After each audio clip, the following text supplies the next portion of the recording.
love to help educate audiences and warn them because there's a lot of atrocity and evil going on around the world, and it's hidden from plain view from most people. So since May 2020, I've been trying to make the world aware that there are hospital protocols, drugs being used and facilitated around the world to actually create harm, create disease and death, and then they're going to call that COVID-19 disease and infections.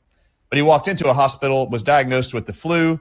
Day 2, they called us to say he now had pneumonia. Day 3, they called us to say while in the hospital he's now going into acute kidney failure. Day 5, he was going unconscious and had to be put on a mask to force air into his lungs, which is similar to like venting somebody that you hear now for all COVID-19 pneumonia patients. And on day 5 and 6, I was able to go up to the hospital with my wife and actually able to witness that what they had been doing since day 1 was actually what was causing his acute kidney failure and causing him to go unconscious, requiring him to have a procedure done where they applied a mask to force air into his lungs, when in reality what they had done is they had used an antibiotic for a flu diagnosis called vancomycin. That drug was causing acute kidney failure from the time they started treating him on day 1. So what they were doing as a hospital protocol was actually causing his demise. It actually caused his kidneys to fail. It caused his lungs to accumulate water that they misdiagnosed as pneumonia. I called them out on this entire protocol on day 6. When we exposed that that's what was causing his actual downfall and his increase in water retention in his lungs called pulmonary edema, which was not pneumonia, and we switched the protocols to actually put a diuretic into him to get all the water out, all of his breathing improved and he went off the forced air within 4 hours, only to find out after we left the hospital that night that the hospital administrators and the doctors had called the nurses station and told them to call our family and told them that they were suspending and banning that new protocol we had put him on that day that was actually bringing him back to life. They were banning that therapy, going back to their hospital protocols, and I knew right away they were doing that to cover up their liability because the hospital protocols they put in action on day 1 is actually what was killing his internal organs. When I went up there the next morning, they kicked me out of the hospital.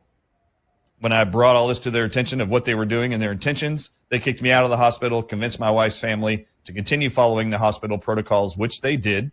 And over the next 48 hours, decided it was time to put him on palliative care, convinced my family of that, my wife's family, and put him on a morphine drip that over the next 4 hours paralyzed his diaphragm, stopped his heart from beating, and that's how you actually kill somebody in front of their loved ones.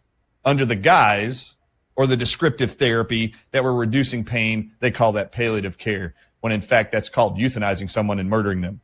And this is not new. This is what they're doing across the United States and across the entire world during this pandemic. They are using drug therapies and protocols in hospitals and in nursing care centers around the world, using drugs like remdesivir to kill COVID-19 supposed positive patients. They cause acute kidney failure within 5 to 10 days. 30% of all those patients will experience multiple organ failure, kidney failure in 5 to 10 days. This is proven. And this complicates the ability to actually breathe through a respiratory virus's complication of pneumonia-like symptoms. When you flood those lungs with water like they did my father-in-law, I have been nonstop trying to make the world aware these protocols are dangerous. Now we find out there's other countries using drugs like midazolam, the same way they used morphine on my father-in-law to mass murder people in the UK and in Canada. They're using sedative drugs like lorazepam. They're doing the same thing.